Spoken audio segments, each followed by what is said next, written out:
Hey guys and welcome to my channel. Today we are doing, what if Naruto had Goku Black sealed inside of him? Blasted through a wormhole with his battle with Goku, Black lands in the elemental nations located in Universe 6. A shame that he got sealed into a boy along with a nine-tailed fox and all his power is being transferred to the boy. Oh well, guess he has to teach him how to be a god. Normally I would go straight into the video and tell the story, but I have some things to talk about. To go straight into the story, the time skip should be at the top of the video.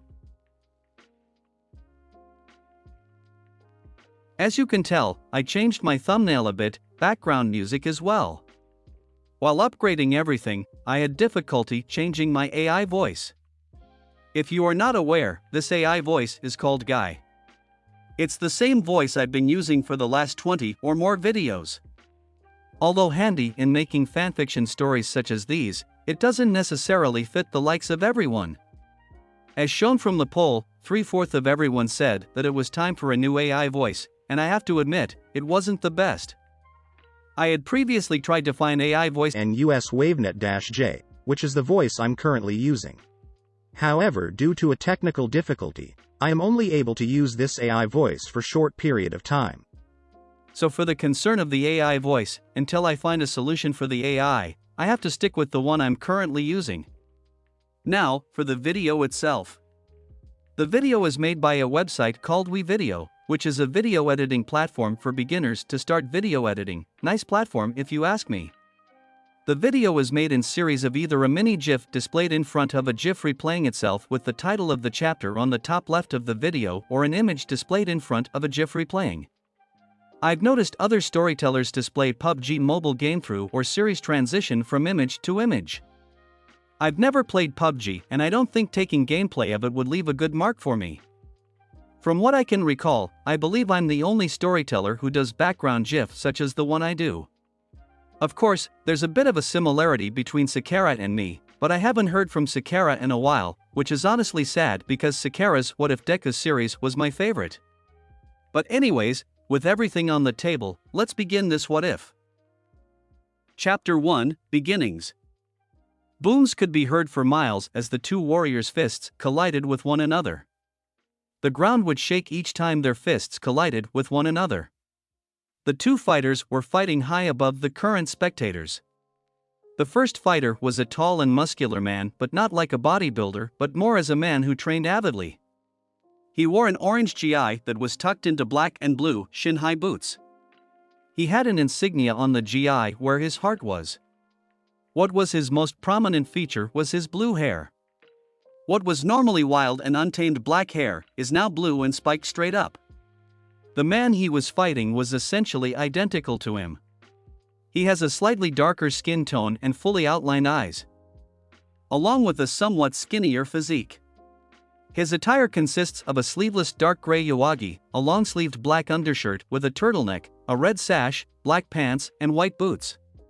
He wears a single gold and green pot-era earring on his left ear.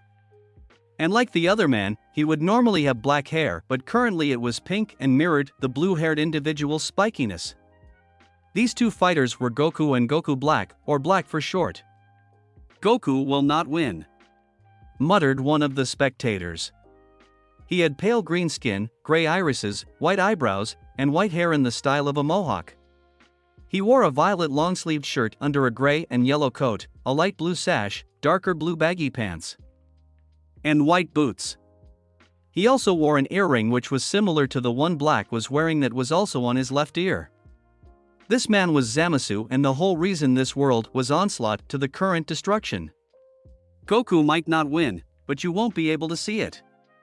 Zamasu turned around to see who was speaking to him. "Ah, the young scion, Trunks, was it?" Zamasu said condescendingly. "What are you going to do with that jug there, boy?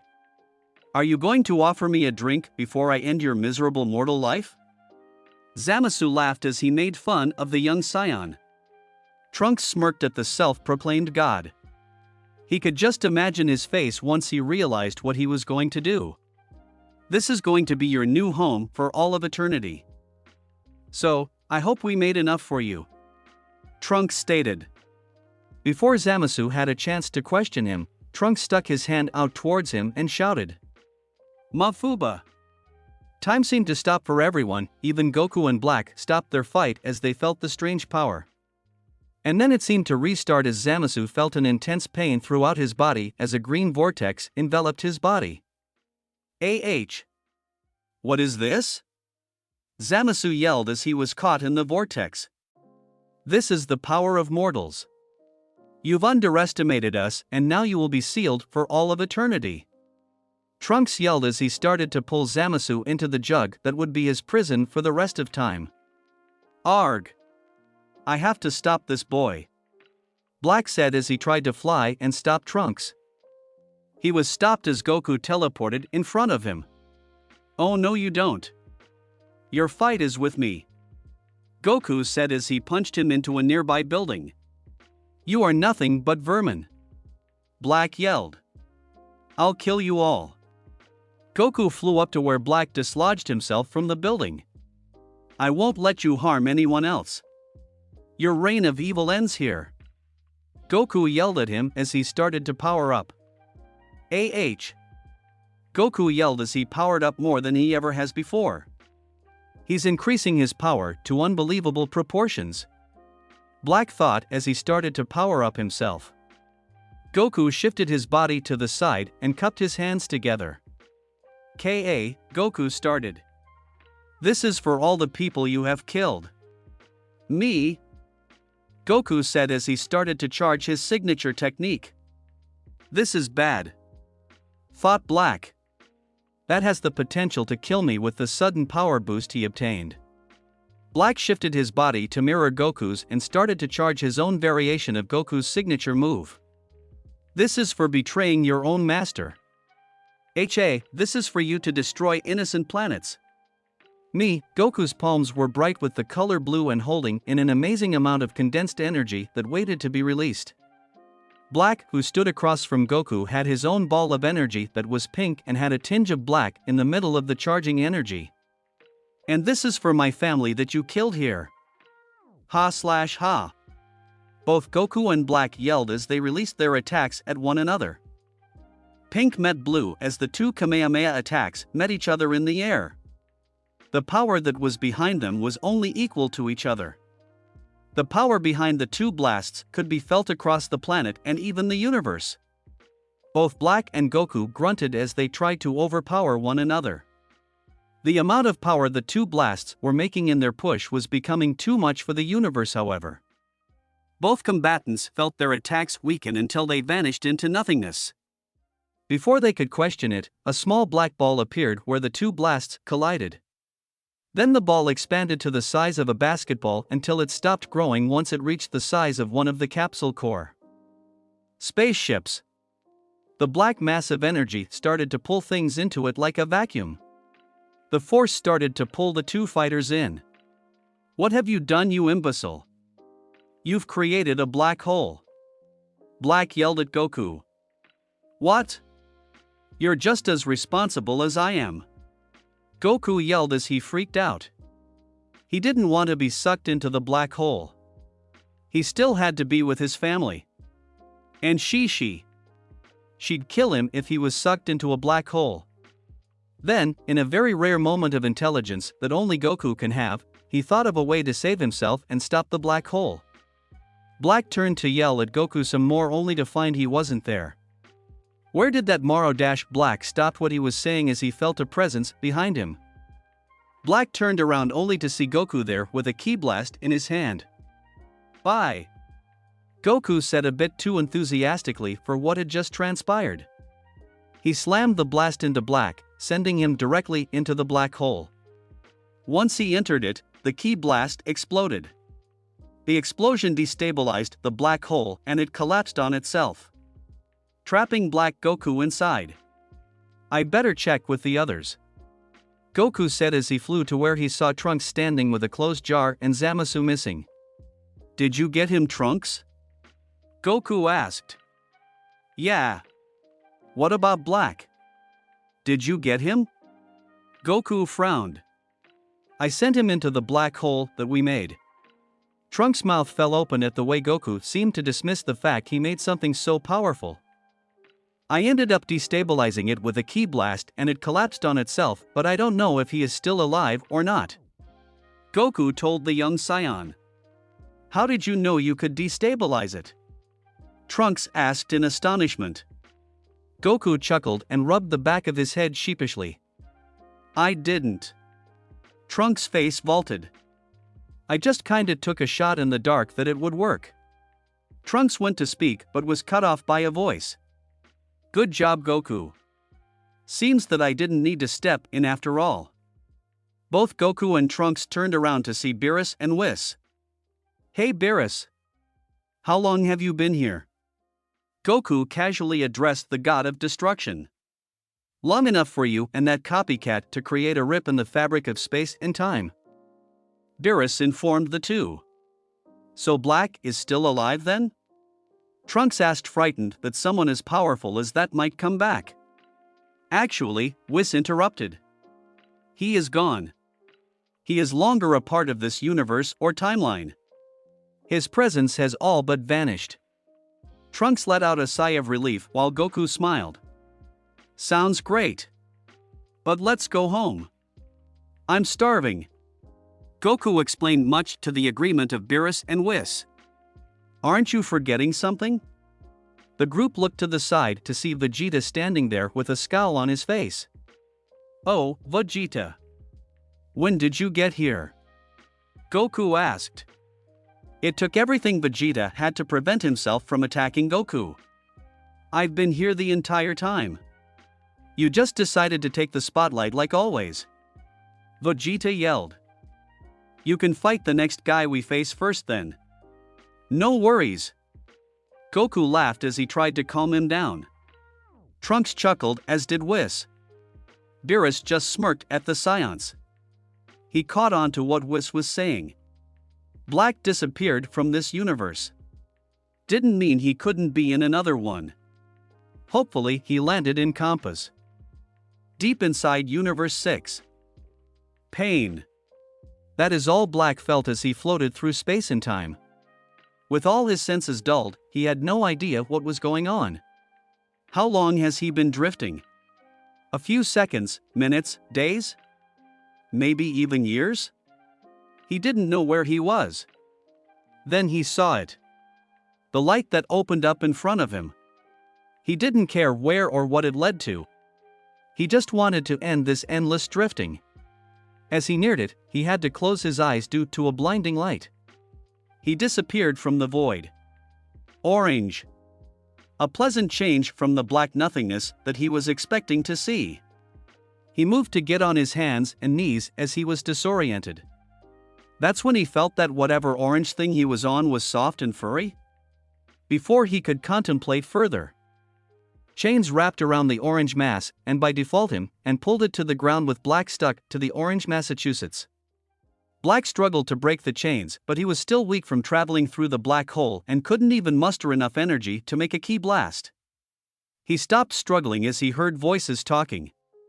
He turned and was able to make out a couple of people. There was a man with spiky yellow hair. He had a white coat with red flames licking the bottom of it. Next to him was a woman that had red hair that went down to her waist. She wore a long green, loose-fitting dress.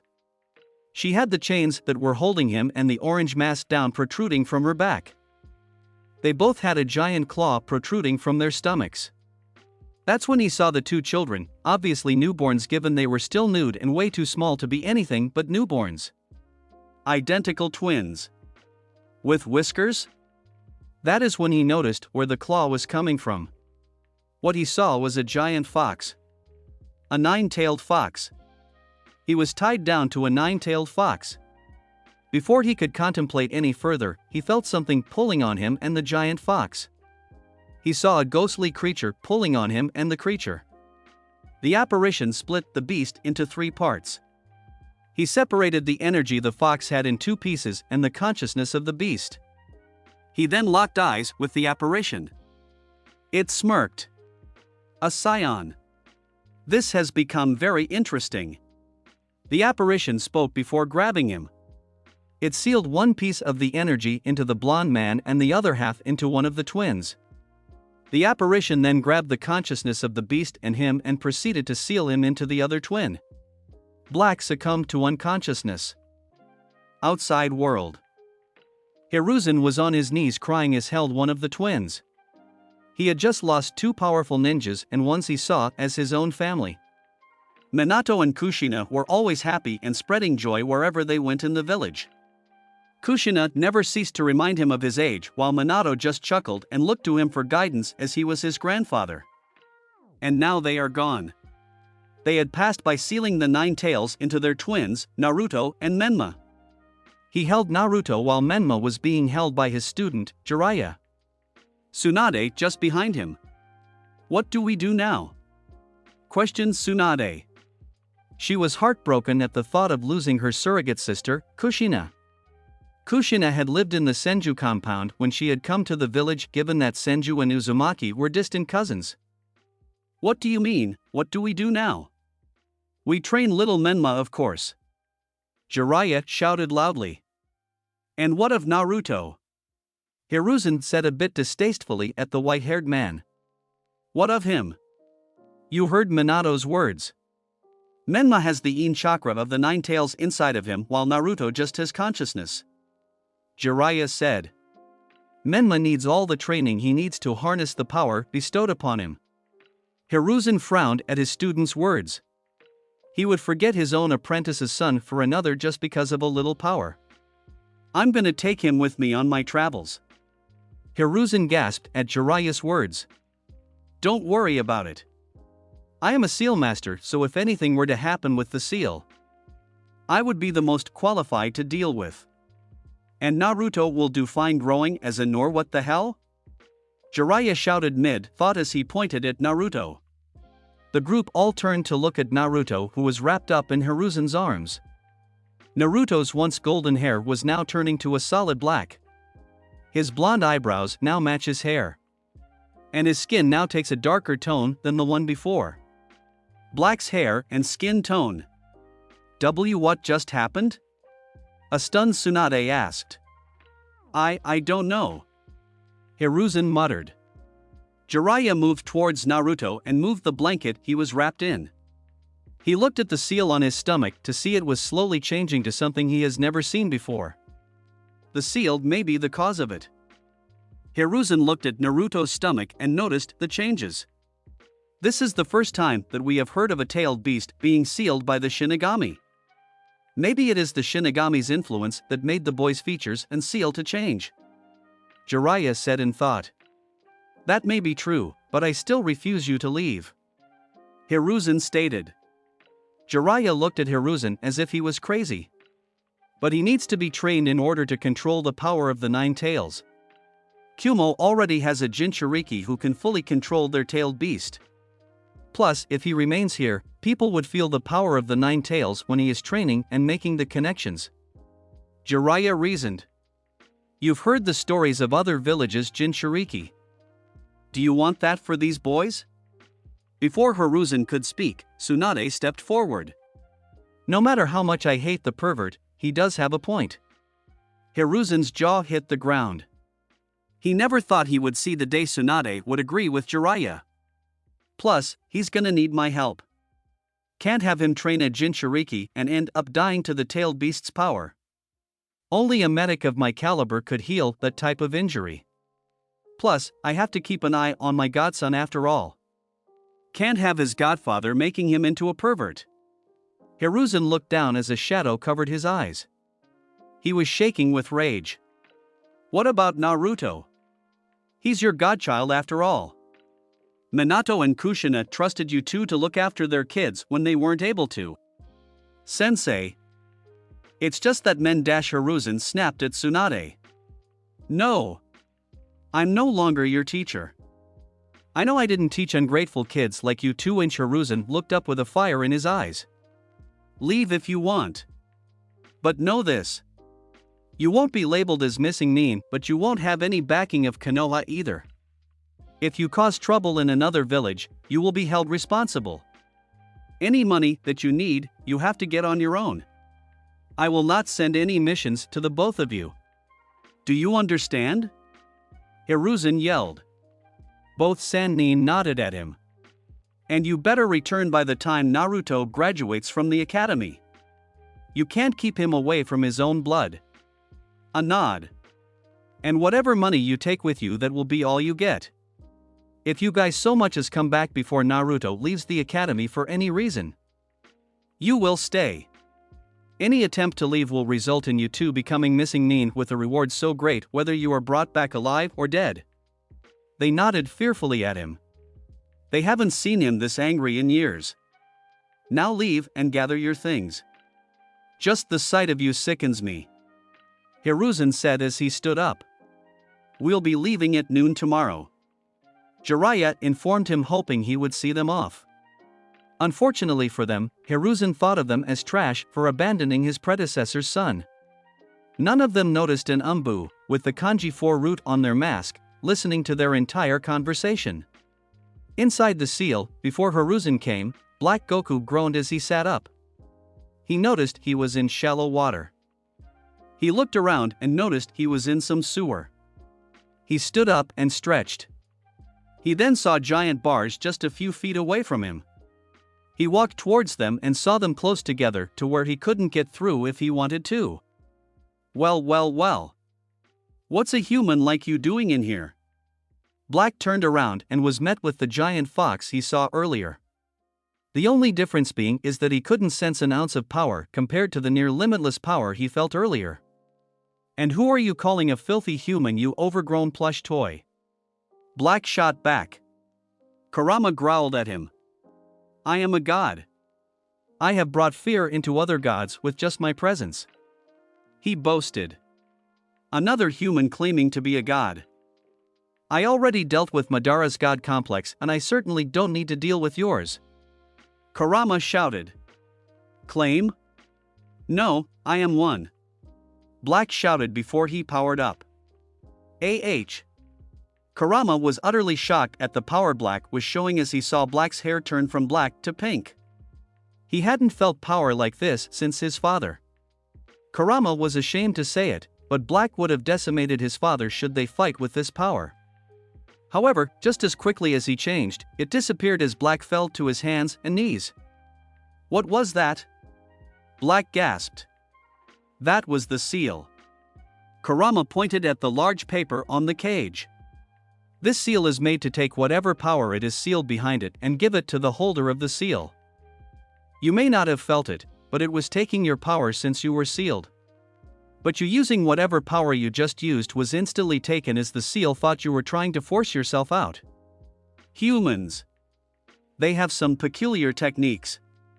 Black muttered as he remembered Trunks sealing Zamasu. Tell me about it. This one is an interesting one though. It is meant to take all of the sealed object's power to nothingness. Meaning you will eventually die from it. Black's eyes widened. What? I can't die. And what about you? You have no power whatsoever, so how are you still here? Black shouted. Kurama laughed at the self-proclaimed god. That may be true, but since I don't have any chakra, it never detected me as an entity to be sealed. It can't steal my energy because it doesn't know I'm here. Kurama taunted the man. Black just glared at the fox. And how do I get out of here? There has to be a way for me to get out before I die. Black yelled. Kurama looked thoughtful for a second before speaking. There is a way, but you won't live long enough to see it. Black gave him a look to continue. You see, we are in what is called a Jinchuriki, or power of human sacrifice. The only way for a tailed beast, such as myself or something else that would be sealed like you, to get free would be for their Jinchuriki to die or release us on their own. Kurama paused for a moment. Your best bet is to wait for your Jinchuriki to die, as they will be loyal to their village and not release us in fear of the home being destroyed. Before they could continue, they heard talking and were able to see what Naruto saw. They witnessed the entire scene with Hiruzen and his two students. Seems that seal absorbs more than just your energy. It seems to have absorbed your DNA also. Kurama smirked. You may be lucky. Black looked at Kurama in puzzlement. You may never be free, but how does having an apprentice sound? This boy is meant to live lonely and hated by the village. And I don't know if you ever wanted this, Naruto is now technically you in a sense. Plus, those monkeys didn't see Ambu hiding in the bushes. That ninja belongs to a shady organization known as Root. It is led by a power-hungry fool who cares only for himself. I'm willing to bet that he will spread word of Naruto being a Jinchuriki, leading to his abuse and neglect. That will make him resent the village and humans such as you do. Black had an evil smile. And with that, I can create my own god here and can watch peacefully as Naruto destroys all these pathetic mortals. After all, it is a father's duty to make sure his son can protect himself. Black said. Now, what can you tell me of this world? Black asked. Kurama grinned. He was going to enjoy being sealed with this man. 7 years later. Taicho, shouldn't we be heading out to watch the boy already? It's getting late and the village has started their celebration. Said an Ambu wearing a mask that resembled a cat. Calm down, Neko. The festival only started, so things are still calm. Stated their captain, who wore a mask resembling a cat. Just relax a bit and enjoy yourselves. Nico along with the other Ambu in their squad look a bit reluctant at that. But orders were orders, and if they left, that could be seen as insubordination grounds for being stripped of Ambu and even their ninja license. Begrudgingly, Nico sat down in Ambu HQ along with her teammates following her. She looked out the window and hoped for the best. Seal. Naruto woke up with a groan. His head hurt. The last thing he remembered was walking home as everyone set up for the festival. Then he remembered when he turned the corner to go to his apartment, he was met with a mob of people waiting for him. From civilians to ninja. And then pain. Unbearable pain. They had attacked him and probably dumped him somewhere to rot. That is when he noticed the sewer-like place he was in. Great, they dumped me in the sewers below the village. Damn villagers. Naruto spat as he stood up. You're not a sewer kid. Naruto turned around at the sound of another voice. What he was met with were giant metal bars that seemed higher than the Hokage monument. Then he saw what lies behind the bars. A giant nine-tailed fox with a man with black hair sitting on the fox's head. Welcome to your mind. Kurama said in a booming voice. Who are you? Naruto asked. He figured who the fox was, but the man was mysterious. Black jumped down to where he was in front of the bars separating Naruto and his tenants. Well, I have many names, but people call me Black Goku, or just Black for short. And this guy, Black motioned behind him. Is the nine-tailed fox, or Kurama. Naruto looked at him wearily for a moment. Could he believe him? Did he really have a man sealed inside him along with the nine tails? I know it might be hard to believe, but it is true. We have been sealed in you since your birth. Black said. Naruto's eyes widened. My birth? So do you guys know who my parents are? Can you tell me about them? Naruto pleaded. Kurama looked at Black and smirked. How about we show you instead? Kurama said behind the mindscape shifted to show the day Naruto was born. Naruto was in tears when he saw his parents. His father was the fourth Hokage. And his mother was beautiful. He was so happy to finally know who they were. However, that soon died as he found out his godparents abandoned him for his twin brother. How do you feel about all this, Naruto? Black said. Naruto looked down as his hair shadowed his eyes. How do I feel? I feel angry. No, I feel furious. How can they put me in this hellhole for my brother? If they ever come near me, or any of these bigoted villagers, and try to act like nothing happened, he looked up and Black grinned at Naruto as he saw his eyes changing from his blue to a seafoam green. I'll kill them all if they think I'll ever forgive them. Naruto yelled as electricity sparked around him. Then, energy exploded around him as a yellow aura surrounded him. His hair changed from black to yellow. If possible, his spiky hair got spikier. Naruto felt weird. No, he felt stronger. As if he could fight all the jounin in the village and still win. Congratulations, Naruto. Naruto looked at Black. You have reached what is known as a Super Saiyan. And what is a Super Saiyan? Naruto asked in a bit deeper voice. Well, you are a Saiyan, a proud warrior race. But you weren't born one. Black said. But before that, let me tell you my story. Black then proceeded to tell Naruto how he came to be and how he ended up here. The entire truth. Forest of Death. Anko was pissed. It had been a month now since that bastard Orochimaru left her on that island after giving her the curse mark. She was only 10, damn it. She wasn't even a ninja and the bastard betrayed her trust. She was heading home from training when she saw it. To her left she saw a bright golden glow in the distance of the Forest of Death. She decided to make her way over to the glow only to find a boy glowing with a shroud of yellow around him. He's injured. Anko thought as she inspected his body. Cuts and bruises littered his body. Summoning jutsu. Anko yelled as she slammed her hand on the ground. A small black snake appeared in a puff of snake. Anko quickly put a rolled-up scroll in its mouth. Quick! Take that note to Yugane. The snake nodded before it slithered off towards the village. Anko cut Naruto's shirt and started to clean and bandage his wounds. Not long after Naruto's golden shroud died down and his hair reverted back to his usual black. Wait! Anko thought. This is that boy. The one that all the villagers talk about. Before Anko could think further, a squad of Umbu appeared. Anko, what happened? Questioned the cat-masked Umbu. I don't know. I was training when I saw him lying here. Anko said. They didn't question any further as the cat-masked Umbu picked up the boy. It's fine, Anko.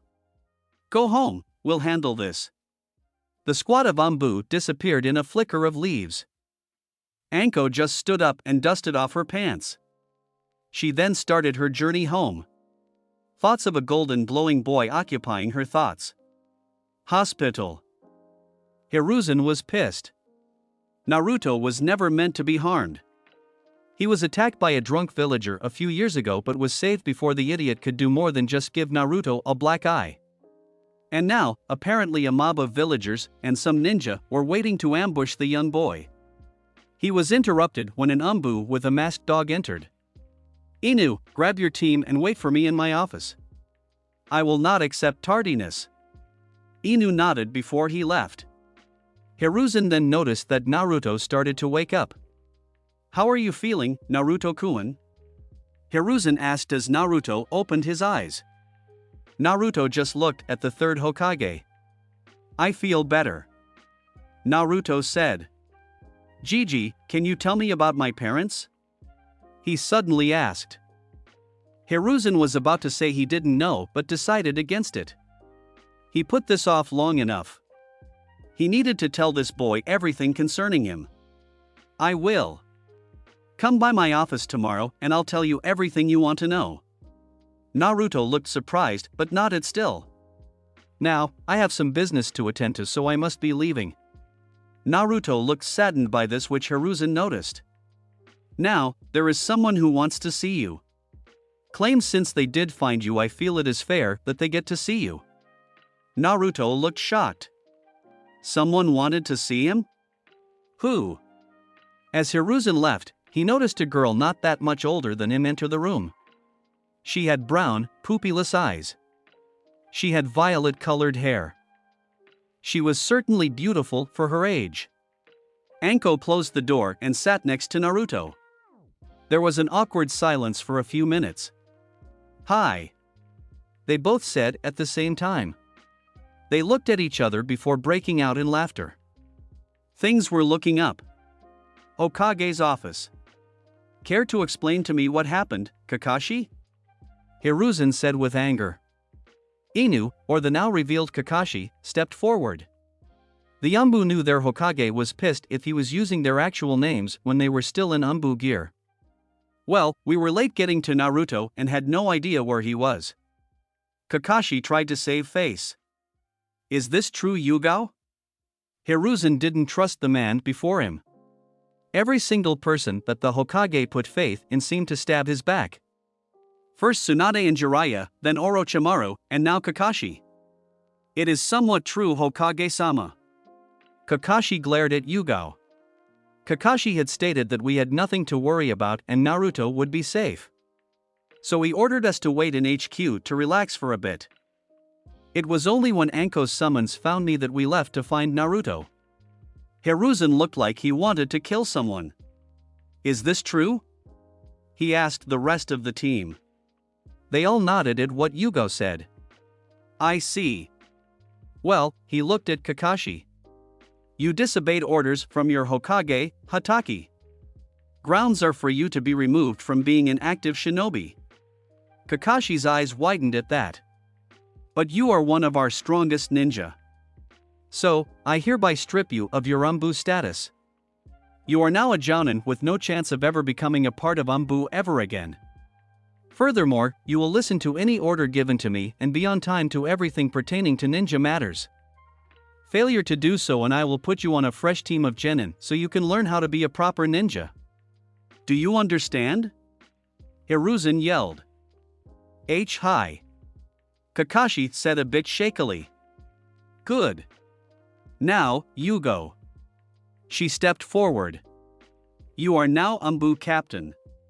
You were always next in line should Kakashi retire, but due to these circumstances, your promotion has been moved up. Thank you, Hokage-sama. Yugao bowed. Now, as your first duty as Anbu captain, I want you to find everyone involved with Naruto's beating and prep them for public execution. I don't care if they are ninjas or council members, they will be tried for their crimes. The will of fire was back, along with the god of shinobi. Hi! Yugao said before she and her new team vanished. Kakashi, get out of my office. Hiruzen finally sat down in his chair with a sigh. 6 years later. Naruto stirred as he woke up. He yawned as he laid in bed pondering everything that happened. First, was that when Black told him everything, he agreed to be his apprentice before the seal killed him.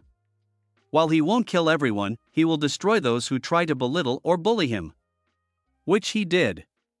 Then when he went to the Hokage, he was surprised that he told the same story that Black and Kurama told him of his parents and godparents. That was a shock. He knew the third lied when he said he didn't know his parents, but to find out that the third hated himself for letting his students take his sibling while leaving him here kinda touched Naruto. It showed that people cared for him even when he didn't know it. Stirring next to him brought him out of his thoughts.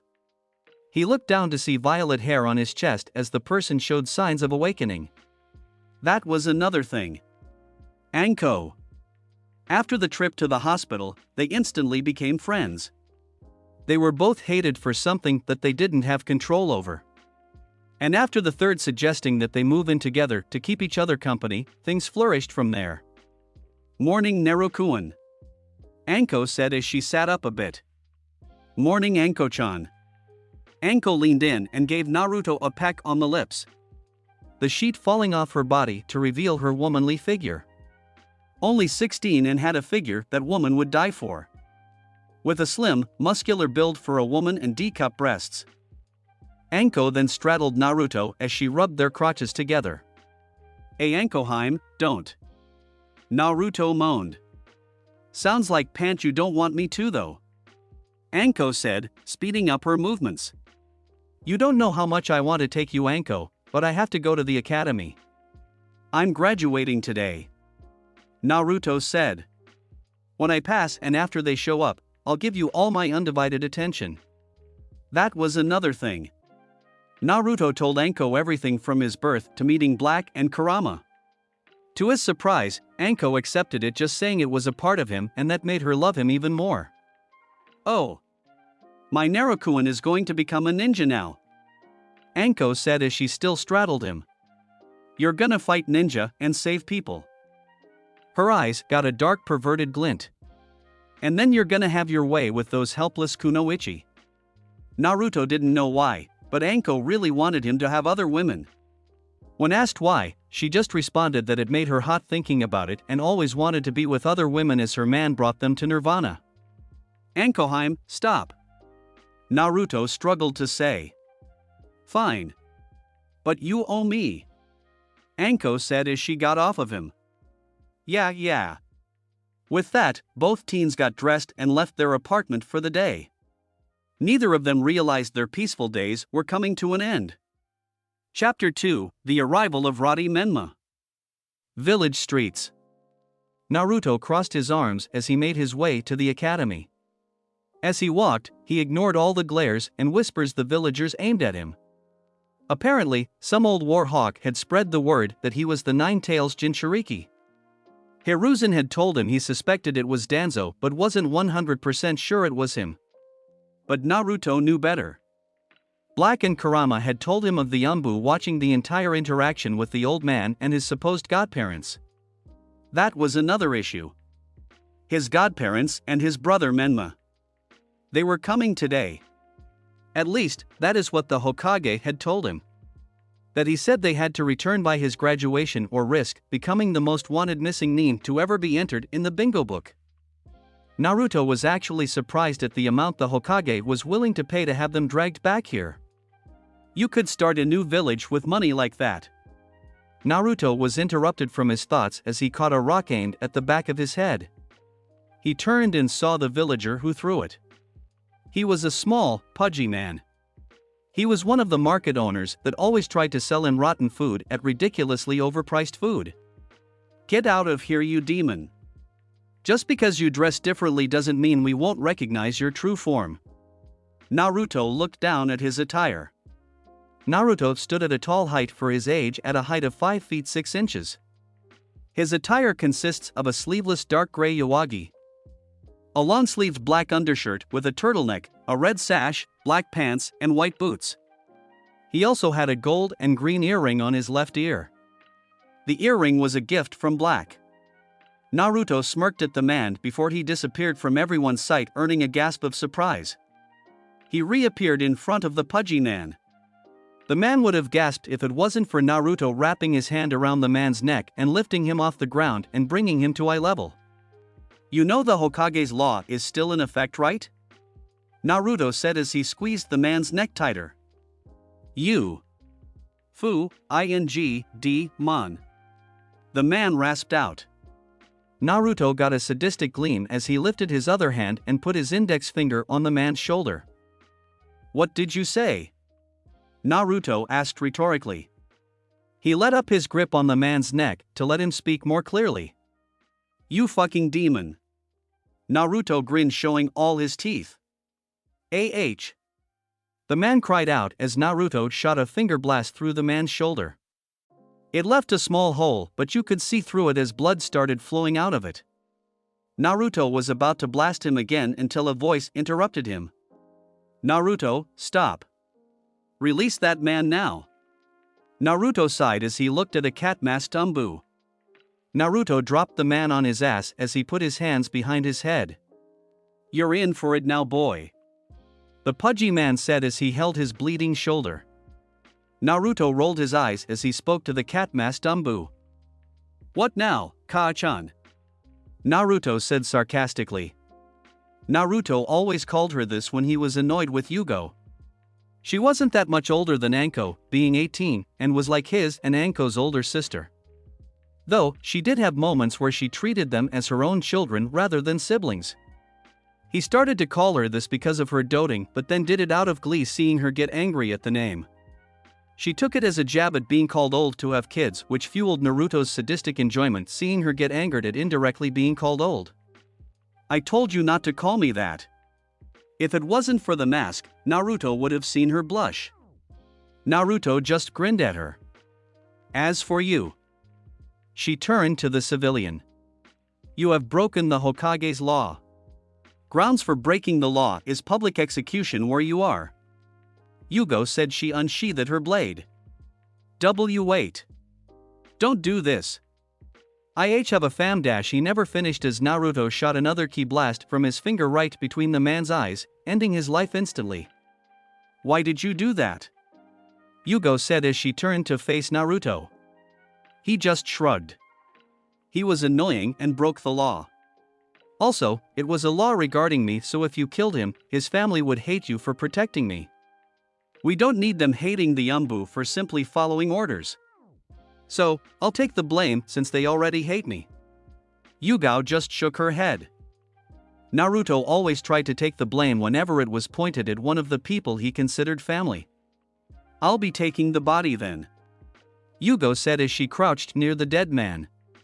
Also, they arrived this morning. He is already at the academy. She then disappeared in a body flicker. Naruto frowned at that. He turned around to make his way to the academy and saw all the looks the villagers were giving him. Unless you want to end up like your friend, I suggest you shut those shitholes you call mouths. He shot a glare at them. It had the desired effect as they all scrambled as far away from him as they could. Naruto then began his trek to the academy. Hokage Tower. So, what exactly happened on your travels?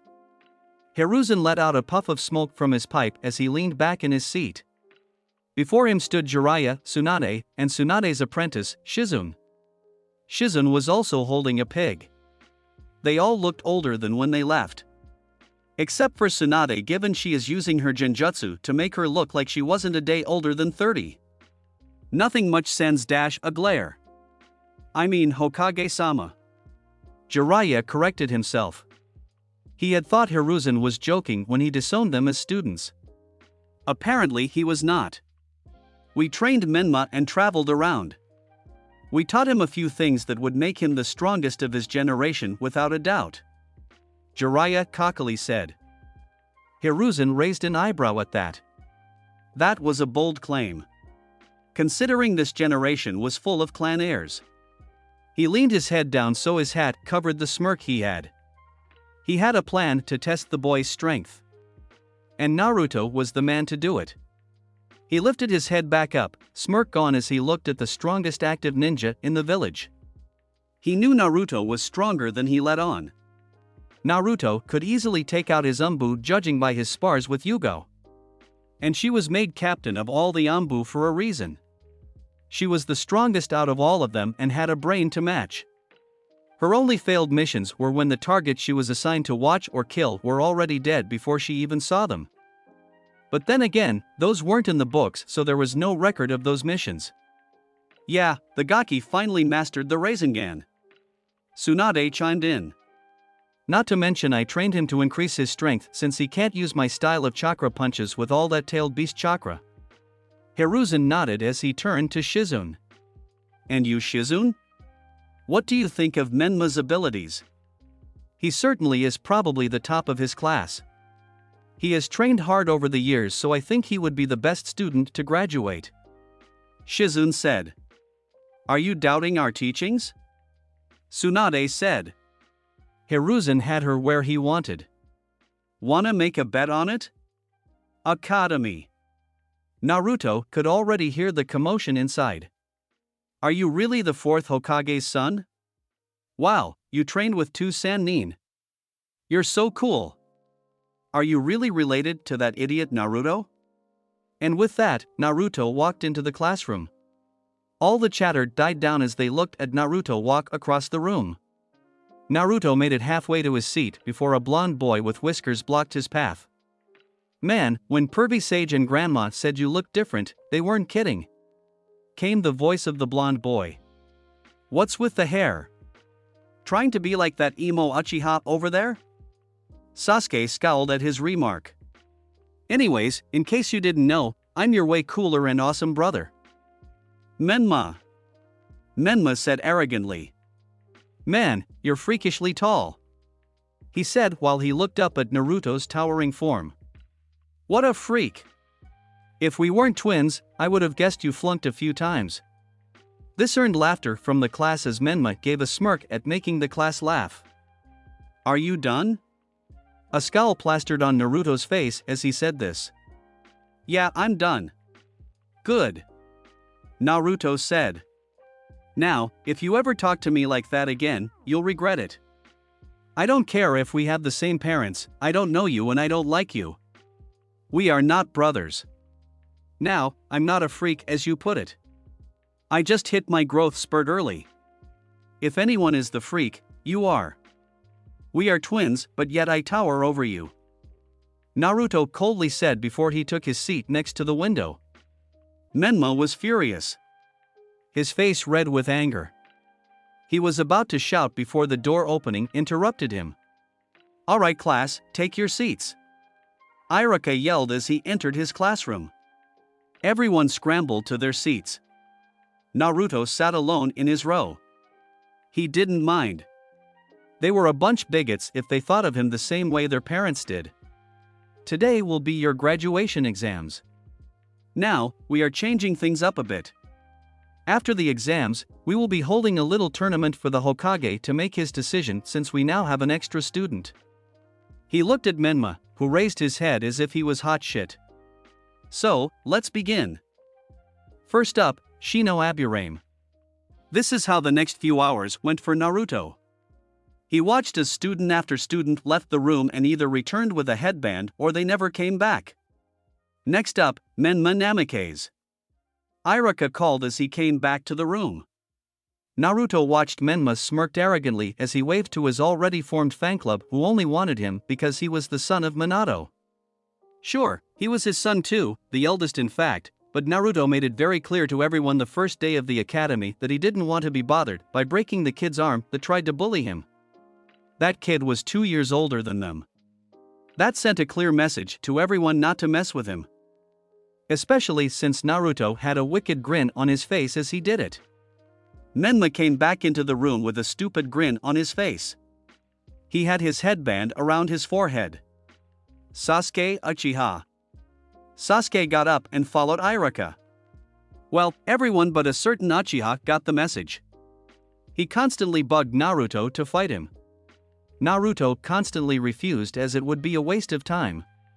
That was until his self-proclaimed fangirl started bad-mouthing his parents saying that they must have been cowards if Naruto was this scared to fight Sasuke. Small flashback. You must be scared to fight Sasuke-kun. I bet your parents were a bunch of cowards. Your mom was probably a prostitute and your dad was a homeless drunk who or pet her. Sakura said, trying to gain Sasuke's attention. Naruto saw red. Yeah, what she said dope. Now fight me so I can show you the power of the Uchiha. Before Sasuke could taunt anymore, he lost consciousness as he went flying through the academy walls courtesy of Naruto's fist making contact with his stomach. And you, Naruto turned to the pink-haired monkey. His killing intent leaking, making Sakura lay down on the floor as she cried at the pressure he exerted. My parents were well respected a lot more than your bitch of a mother and your dad who died because of me. Sakura's eyes widened. That's right. He attacked me and I killed him. Not entirely the truth.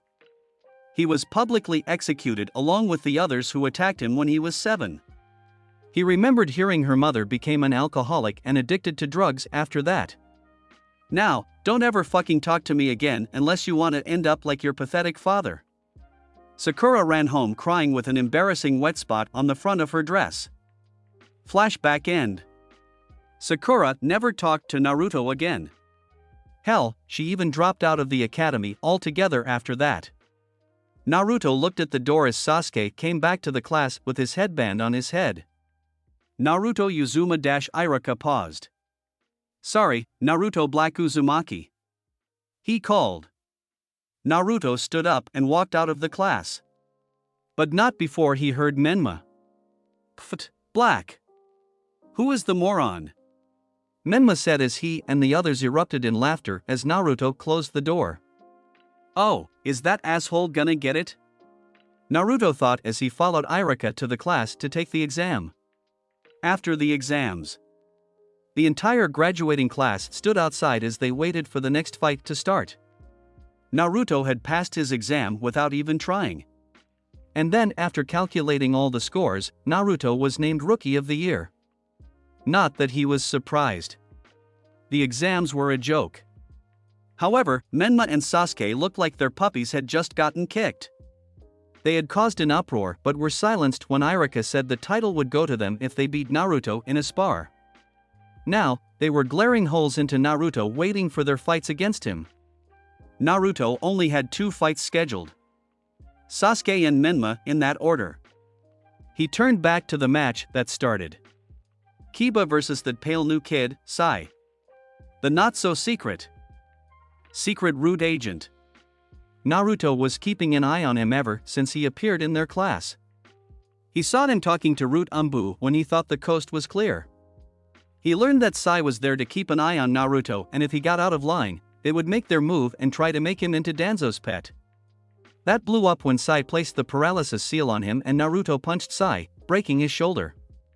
Naruto studied in seals, so he knew about as much as Jiraiya did.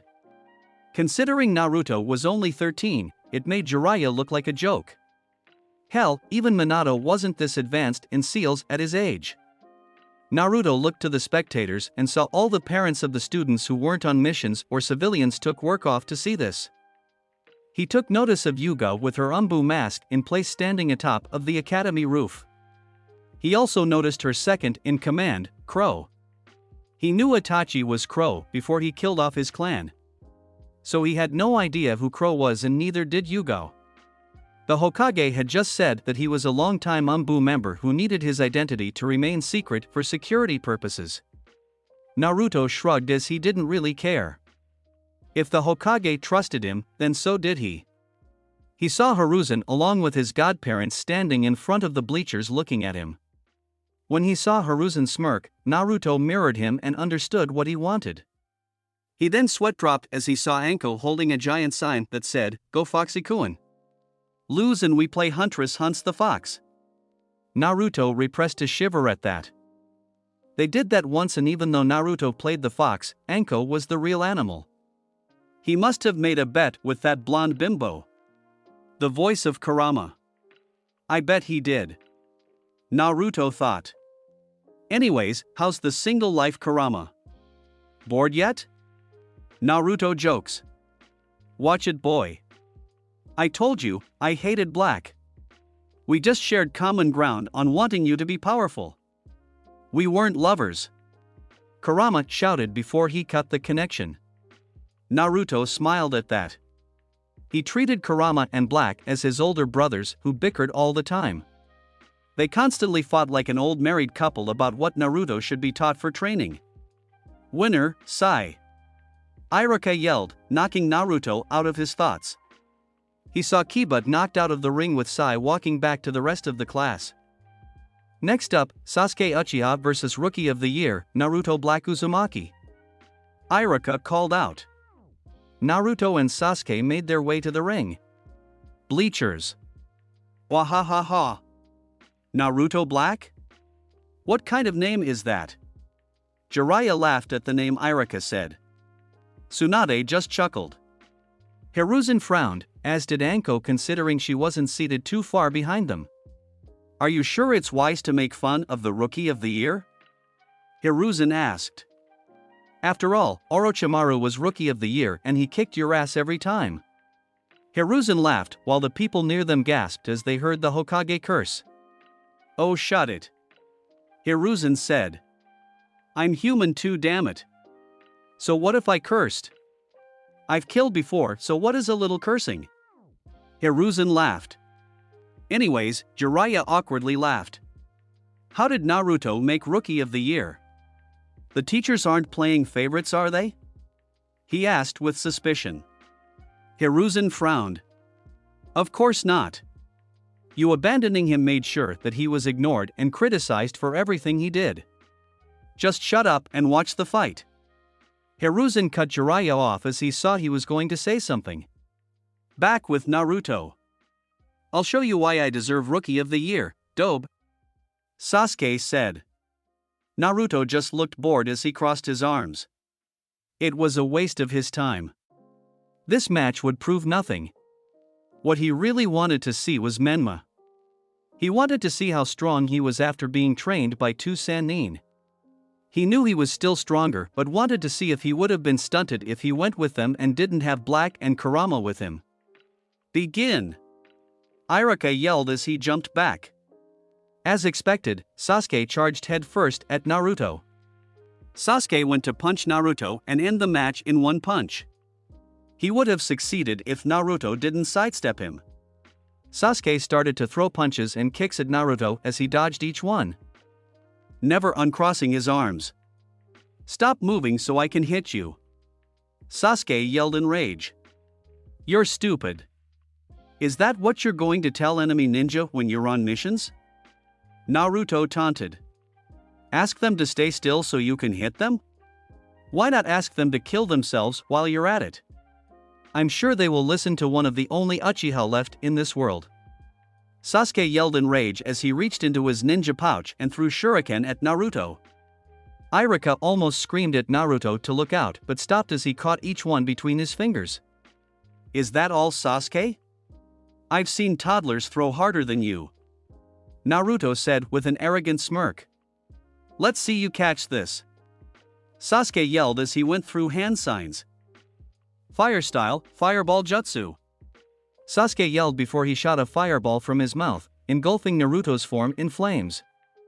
Jiraiya and Tsunade gasped while the crowd cheered besides the people who actually saw Naruto for who he was and not what he held. "Heh, guess he was all talk. What a loser," Menma said as he watched the fireball die down. "Services you right. You were no match for an you missed," Naruto said as he was behind Sasuke. All the spectators watching went wide-eyed at that besides Naruto's close group of friends and family. "Good night." Naruto chopped Sasuke's neck as the Uchiha fell to the ground unconscious before he hit the dirt. W winner, Naruto Black Uzumaki. Iruka stuttered in amazement. The crowd was silent. "Who?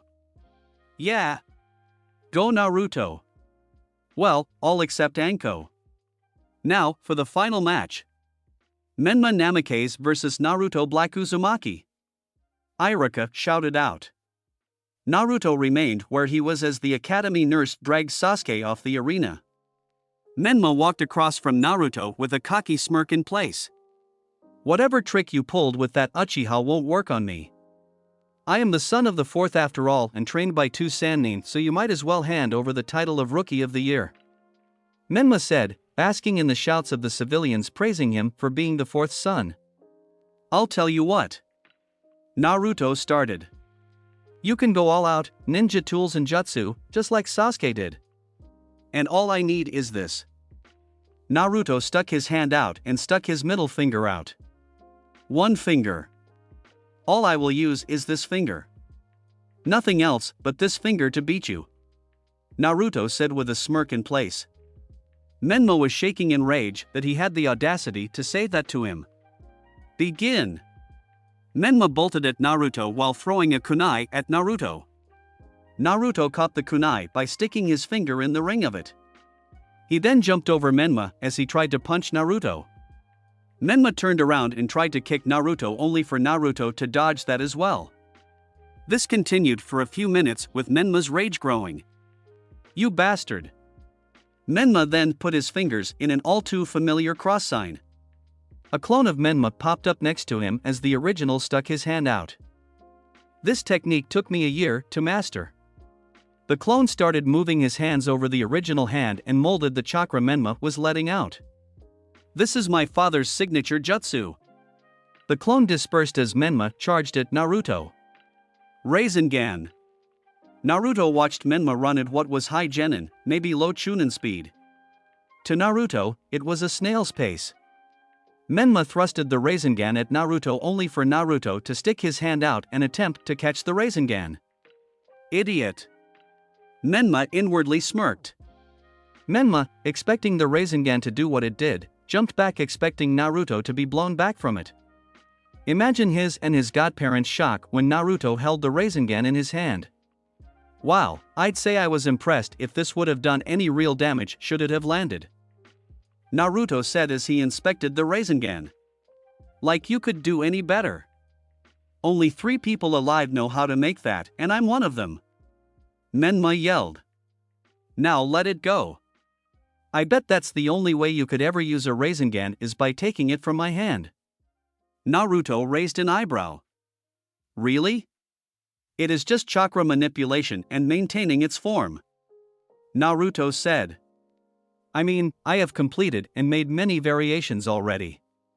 With that, Naruto added chakra to the Rasengan as it grew. It passed the size of a basketball and continued to grow.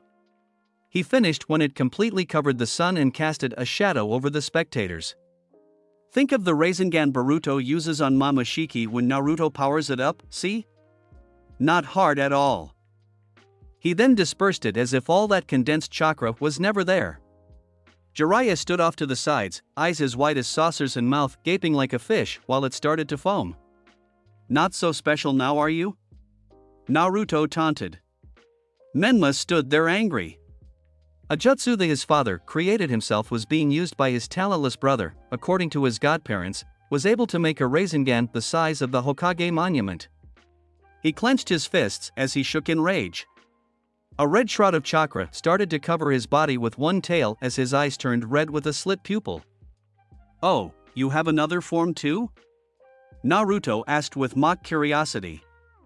Yeah. And I'll end this match with it. Menma said with a demonic voice. Then that makes things interesting.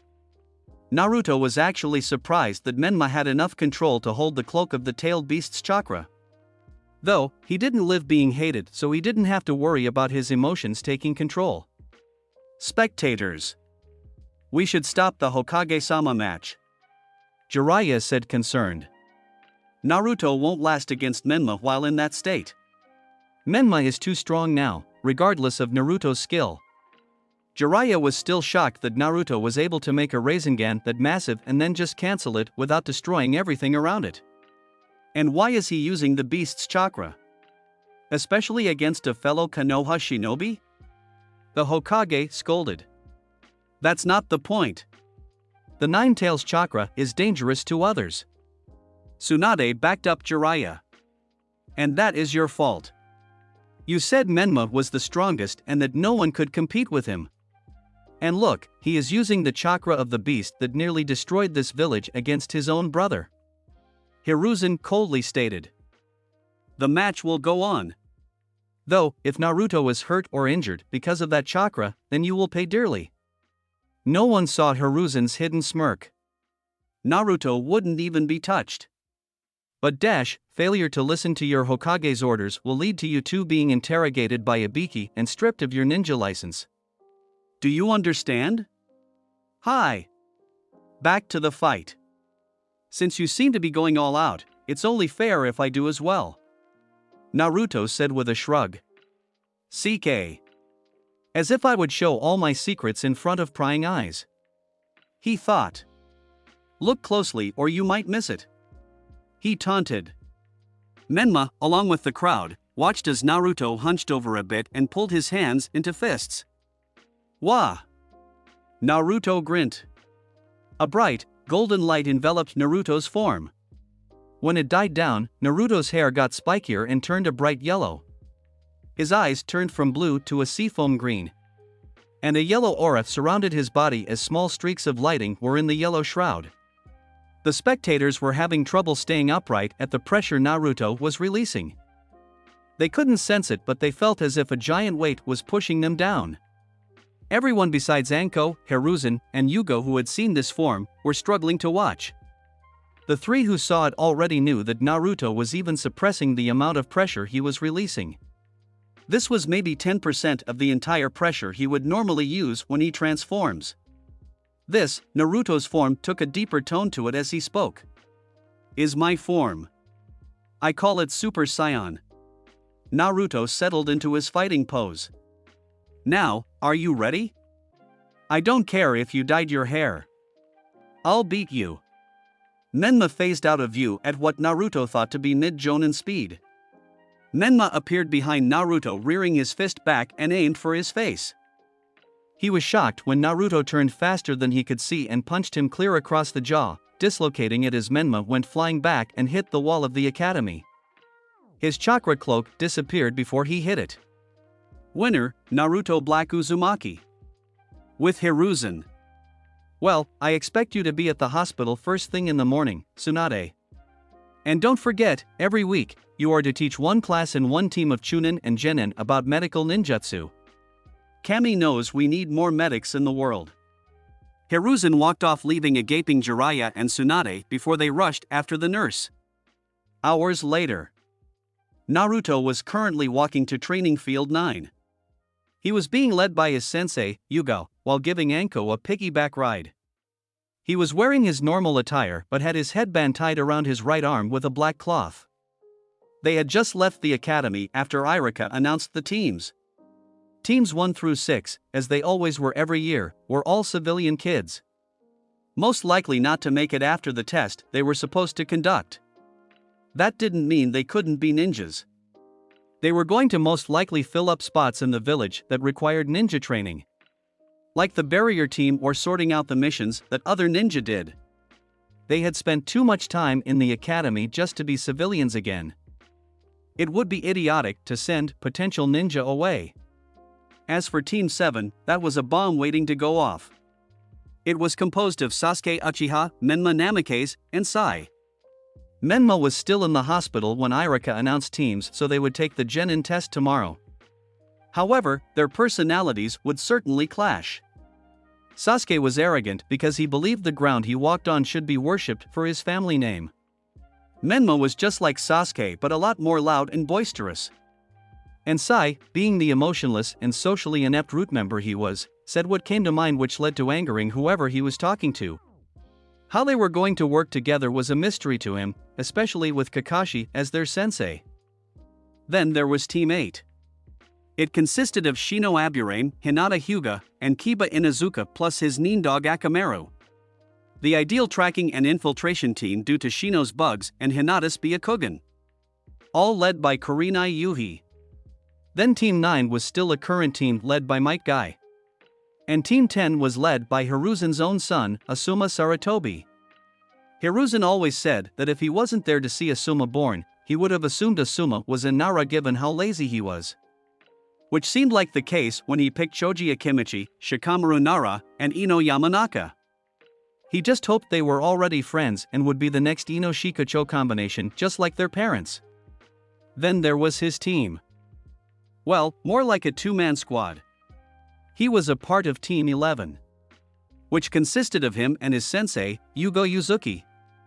Anko was just there because she had nothing better to do.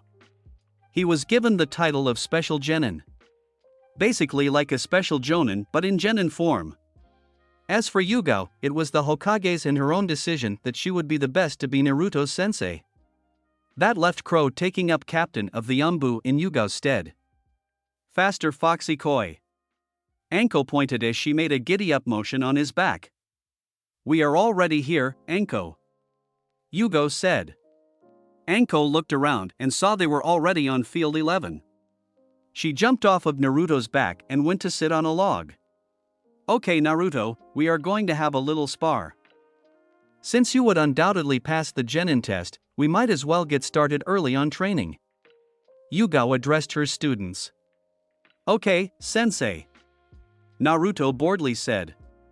Yugo's eyebrow twitched.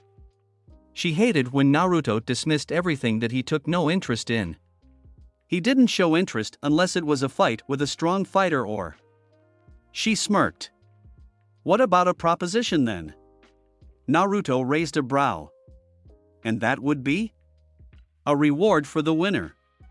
If I win, you have to show interest for the rest of your life and be my slave for a week. Naruto's eyebrows shot up to his hairline while Anko was blasted back by a massive nosebleed at the thought of her watching Yugo treat Naruto like a slave. Not like that, she said with a massive blush. You would be my personal butler for a week.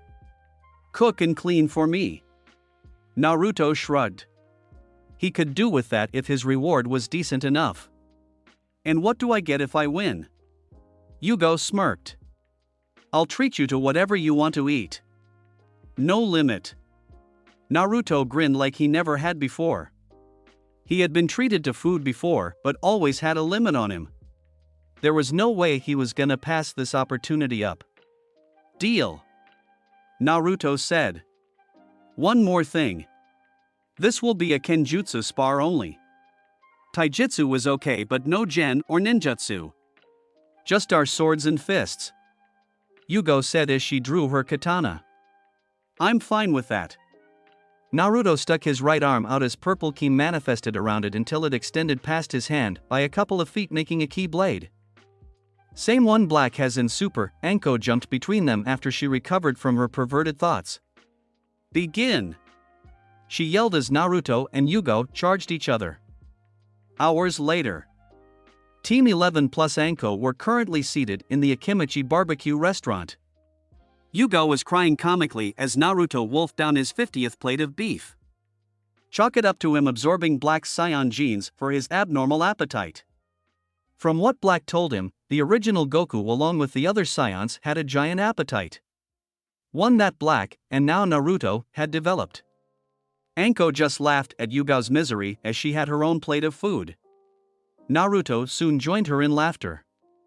Things were starting to look up. Time skip 3 months. Yugo waited patiently as she and Naruto watched Team 7 walk out with some drunken old man.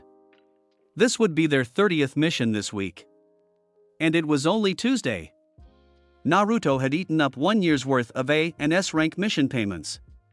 She and Naruto had been taking as many missions as they could so she could try and get that money back. 3 months and she only made about 10% of what Naruto had eaten that day. Ah, Team 11. Just the team I wanted to see. Naruto and Yugo walked up to the desk. I have another C rank mission for you too. Yugo inwardly cheered while Naruto just seemed indifferent about the whole ordeal. Send him in. They turned as they saw a young man that seemed to be in his early 20s. He has ink black eyes and has long, dark brown hair. He also wears a forehead protector symbolizing his shinobi status. He wears gray pants, a green shirt, and shinobi sandals. In addition to his outfit, he has a gray shoulder pad on his left shoulder with a brown strap over. Hello. I am Shibuki. I am the leader of the village hidden in the waterfall. 3 days later.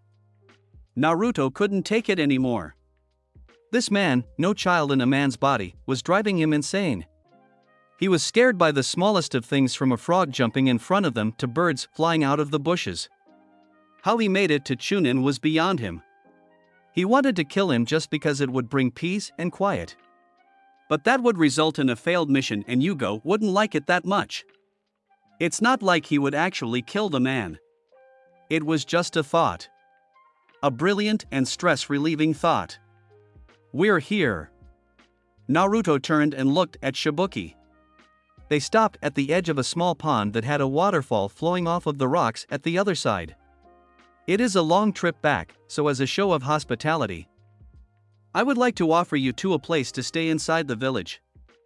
Naruto felt like there was a but coming. But, there it is. I have to blindfold you two and guide you through the secret entrance. Even if we are allied villages, that is not to say we will be allies tomorrow should anything drastic happen. Thank you for your generous offer. What do you think of Naruto? Yugo asked the raven-haired teen. My feet are killing me. I can go for a day or two. Shibuki nodded as blindfolded the two Konoha-nin. Naruto and Yugo were then dragged through the water caverns by Shibuki for minutes. After they hit the 10-minute mark, they emerged from the water and removed their blindfolds. What they saw was a sight to take in. A big, beautiful tree was in the center of the village and part of it went into the giant lake they had. The homes and stores were scattered on one side of the village while what looked to be the Kage Tower was in the center.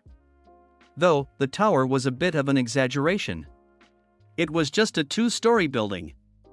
Shibuki turned and handed them each a piece of paper. Those will allow you to stay at our local and free of charge. Please, feel free to walk around and enjoy your stay. Shibuki walked away, probably to sort out the mission details and pay. Naruto, he turned to look at Yugo. Don't do anything that would get us in trouble.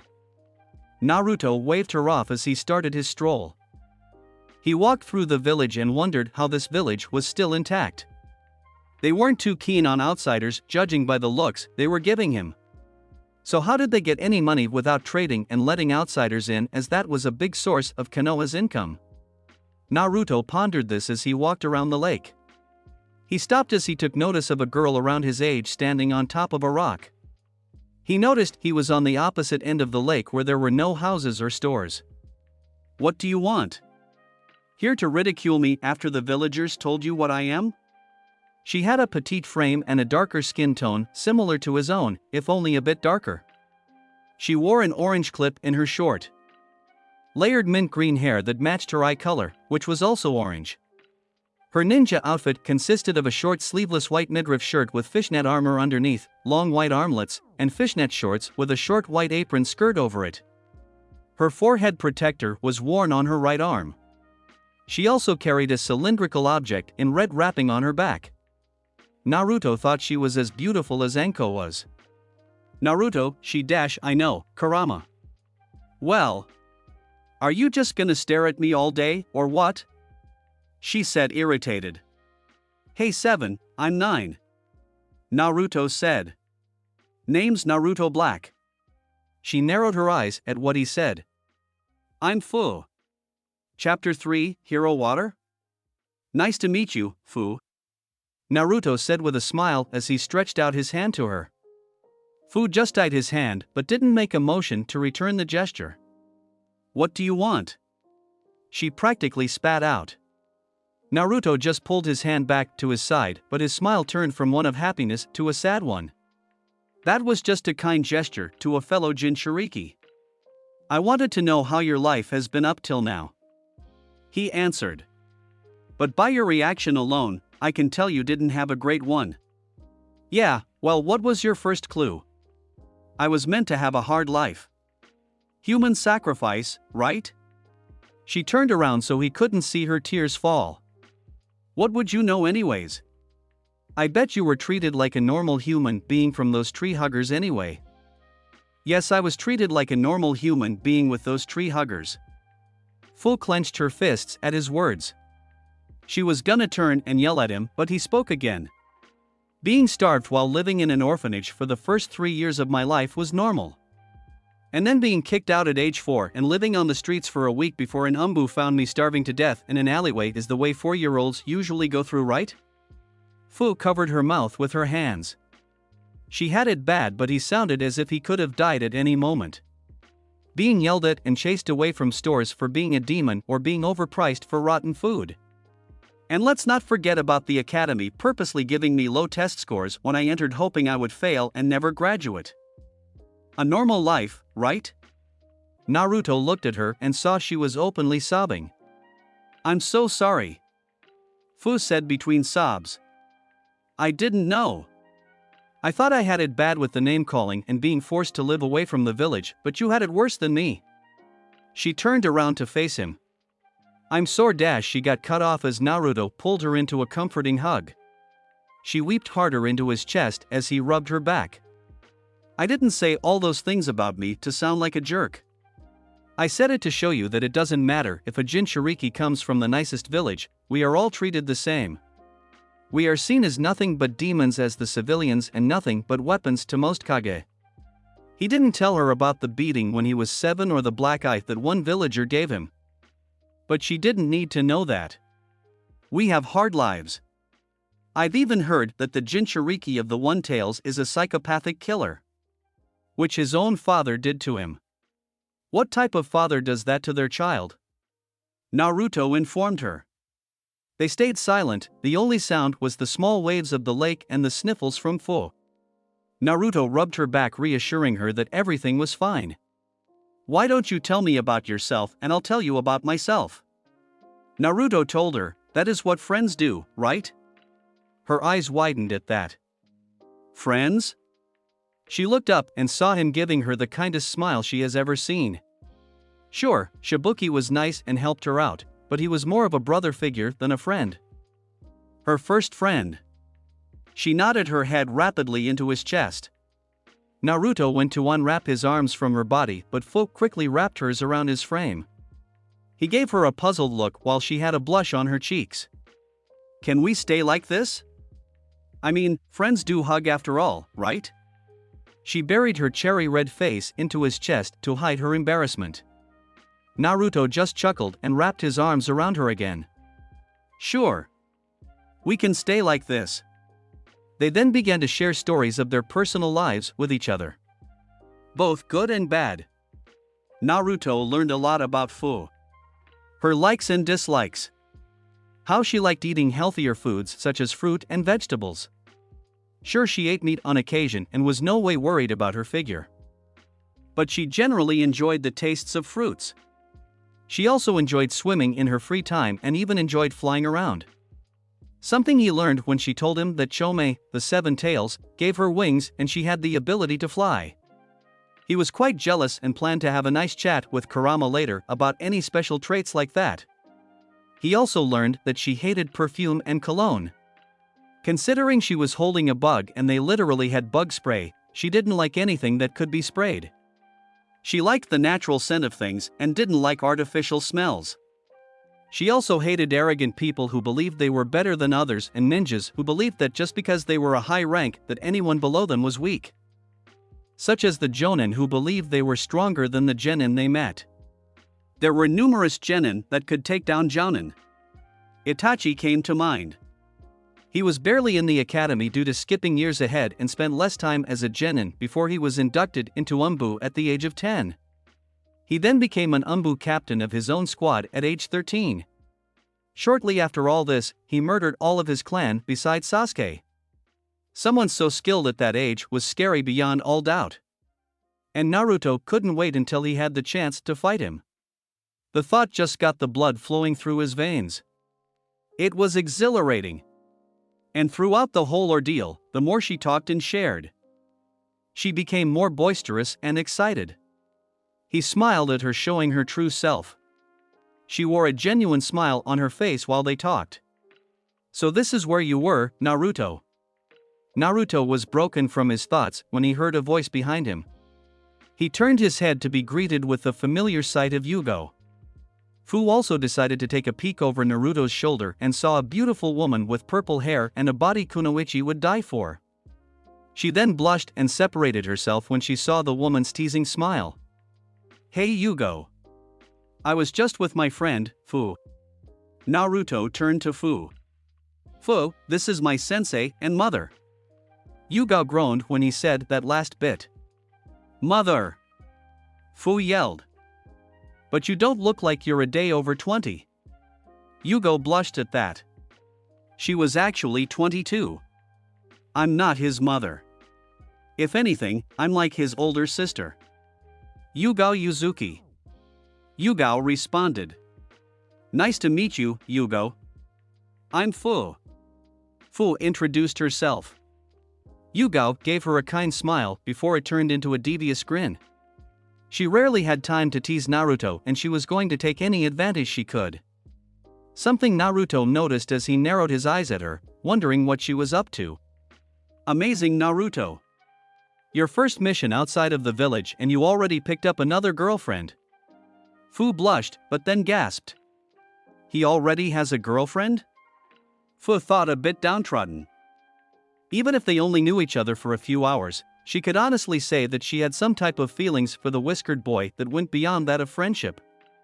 I wonder what Anko would say about you cheating on her with a foreign kunoichi. But, I can't say I'm disappointed with your choice. She certainly is stunning. Fu's cheeks went atomic at that. Though her thoughts were down because he was already taken and she wouldn't be able to act on those feelings she had no matter how small they were. Though, she turned to Naruto and donned a look as if she was thinking though Naruto knew it was just for show. Isn't she always talking about getting you to have other women? If I remember correctly. I believe she wanted you to have a harem so she can have playthings, correct?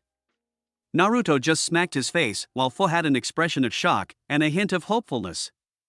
Something Yugo noticed and couldn't help but grin on the inside. This is going to be so much fun. She thought about the teasing opportunities. Alright lover boy, let's head to the inn Shibuki showed me. We're leaving tomorrow afternoon and I want to stock up on supplies in the morning. Yugo informed him. Hi. Naruto said as he turned to Fu. Good night Fu. A small smile on his face. Fu just nodded her head with a small blush still on her cheeks. Naruto turned to follow Yugao as she started walking to the village only for him to feel a small tug on his sleeve. He turned to see Fu holding his sleeve with her head down. "Everything you said was true, right?" She whispered in a shaky voice, but Naruto was still able to hear her. "It wasn't a lie, right? You won't leave me all alone again, will you?" Naruto could hear it. The desperation and hope in her voice. The longing of a true friend, someone that wasn't just messing with her emotions only to abandon her. Naruto pulled her into a hug as he felt her stiffen. Of course. She panicked as she didn't know what part he was agreeing to. "What kind of friend would I be if I didn't see you in person and say goodbye?" he said with a grin that made her heart beat faster. She just nodded her head, afraid her voice would fail her. "See you later then, Fu," Naruto said as he released her and chased after Yugao. Fu just clutched her hand above her heart. She didn't know what this feeling was, but she knew that Naruto was the cause of it. She knew she found him attractive and saw couples together and break up, but this feeling was confusing her. After all, how does one know what love is when you have never experienced it? Fu just turned and made her way to her home that she and Shibuki had built. It was still inside the village, but near one of the walls surrounding the village away from others. She was never aware of her village leader watching her interaction with Naruto. "You really care for that boy, don't you, Fu?" Shibuki said as he walked out from behind the rock that was behind where the duo were standing moments before. "I hope I can do something for you. I don't want you to lose your first friend," he muttered before he went to his own home, pondering on how he can make sure Fu won't ever have to say goodbye to her new friend. Next day, Naruto and Fu could be seen walking through the village together. Fu with a wide smile on her face as she talked animatedly to Naruto, ignoring the looks of disgust and hateful glares from the villagers. Naruto listened intently to everything she said and responded when he felt the need to. He had a small smile but also held a bit of a sneer as he looked at the villagers that were openly showing their hate towards Fu, and by proxy himself for associating with the demon. Oh, how Naruto wanted to obliterate them all just for their disgusting looks and the hatred rolling off of them. But he wouldn't for Fu. Fu had told him that all the pain and suffering she endured, she didn't want them to suffer. She would never forgive them, but she didn't want to sink to their level. Naruto did not share her mindset. He believed the weak should know their place and when they stepped out of line, exterminated. Black had attempted to instill his mindset to end all mortals, but Naruto saw it as a nuisance and a waste of energy. He wasn't lazy, he just didn't want to waste his time doing that unless provoked. Okay, maybe he was a bit lazy. But what Naruto wanted, which was mostly due to his Saiyan DNA, was to find and fight strong opponents. He wasn't going to get a good fight from civilians who could easily be taken down by entry-level academy students. Though Naruto was going off of the clan heirs since the civilian students were just as weak as their parents. They just didn't have the natural instinct and tough bodies clans had. Hell, even civilian clan members were enough to be a genin and maybe even shunin to some level. But he wanted to find someone who could give him the fight of his life. And from Black's stories and memories, he was just itching to fight Goku. "So, what are you thinking about?" Fu suddenly asked. Naruto shook his head of his thoughts as he heard her question. He turned and looked at her. "Nothing important. Just a thought I had of a certain someone that I can't wait to meet." Fu frowned at that. He's talking about his girlfriend, no doubt. Fu thought. She was jealous of his girlfriend. Though she couldn't figure out if it was because of how lucky she was to have someone as nice and caring as Naruto or because of this new feeling she had stirring on the inside. "My blood just tingles at the thought of seeing him," Naruto exclaimed, not realizing the choice of words he spewed out. Fu had a look of shock on her face. Is he gay?" Fu thought worriedly. Did he just claim to have a girlfriend as a cover-up? "I can't wait to fight him," Naruto continued while Fu sighed in relief. She was fine with him being gay, but her heart clenched at the thought of not having a chance of being with him.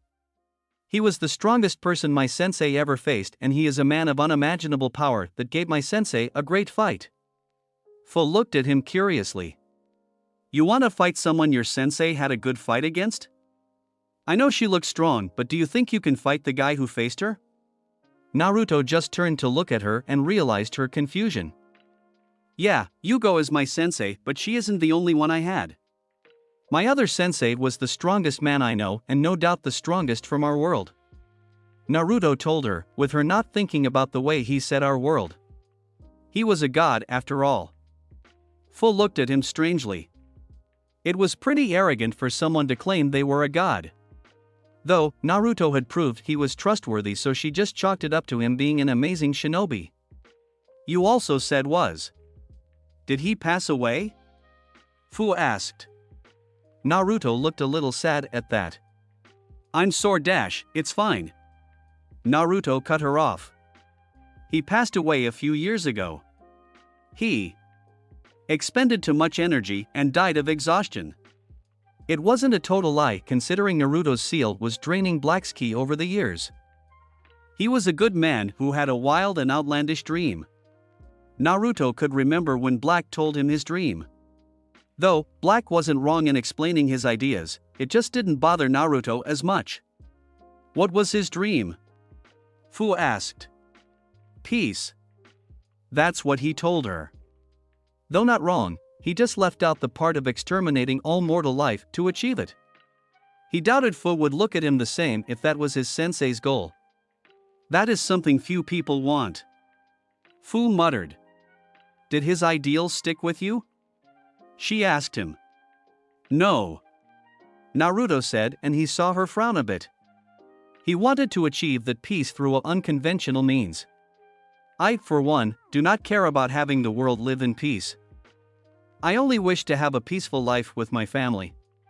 He told her. Though, I don't intend to be anyone's punching bag because I want peace.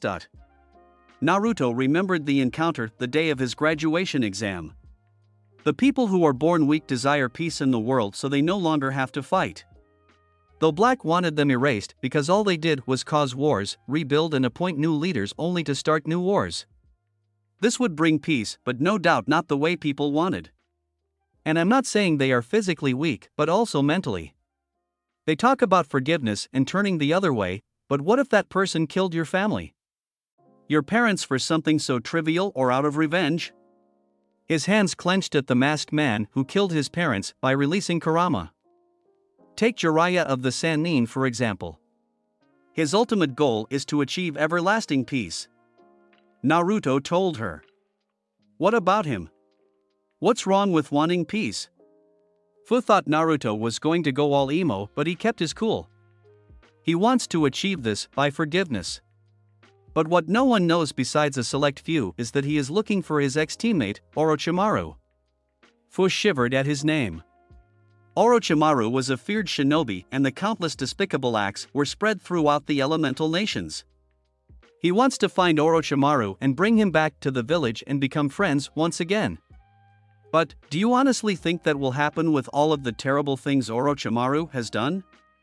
The countless kidnapping and experimentations. The murders and deaths from said experiments? All from Konoha citizens and shinobi no less.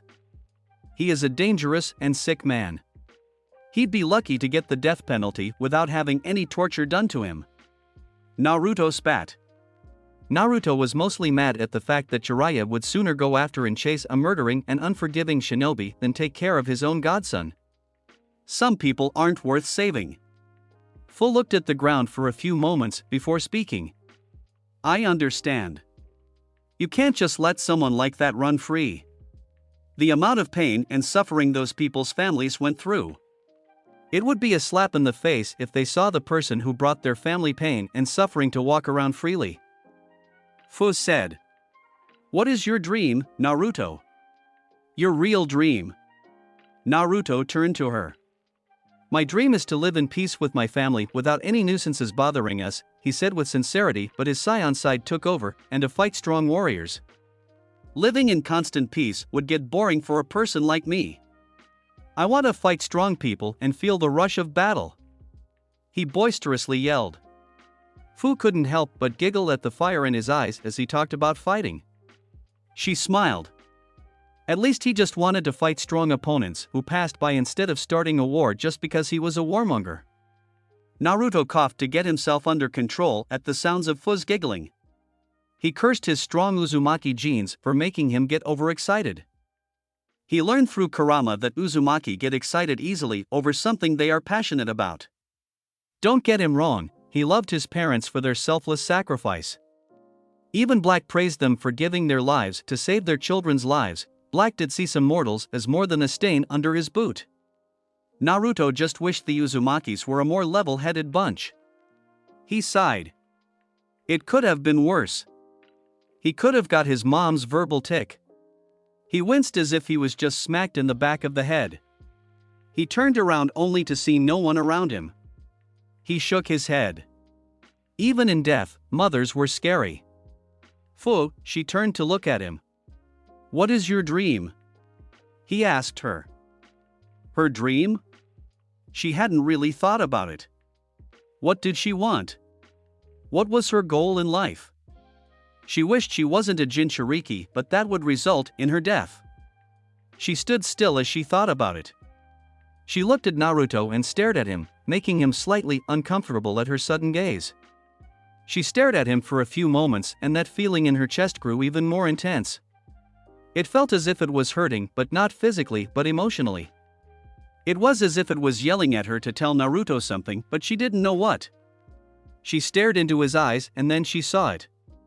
She saw images of couples holding hands and kissing. Older couples walking with babies in their arms or children by their sides. How she longed to have a family of her own. How she wished someone could see her as Fu, a normal person and not a Jinchuriki, a demon and weapon. Then those images were changed. She saw the same couple holding hands and kissing and the couple walking with their families. But she saw herself as the woman in the images this time. She turned to look at the man in the image and he turned to her and smiled lovingly. It was Naruto. Naruto was holding hands with her and walking with their kids. She saw the girl walking around had green hair with whisker marks on her cheeks. She then saw the baby Naruto was holding had black hair but her orange eyes. She knew what she wanted now. She knew what she was feeling and what she wanted to say to Naruto now. My dream? What do I want in life? Naruto nodded to her. What I want in life is dash. Boom. An explosion went off and shook the entire village, disrupting Fu's words. They turned and saw that an explosion happened near the tree in the center of the village. They saw villagers running from that area yelling about an attack and missing Nin. Sorry Fu, but we have to put that on hold. Fu looked saddened but understood the situation. Everyone! Naruto yelled. Get to your homes and hide. You'll be safe as long as you stay hidden. They ignored him as they kept running. Naruto clenched his hands. This is why he hated interacting with humans. They never listened.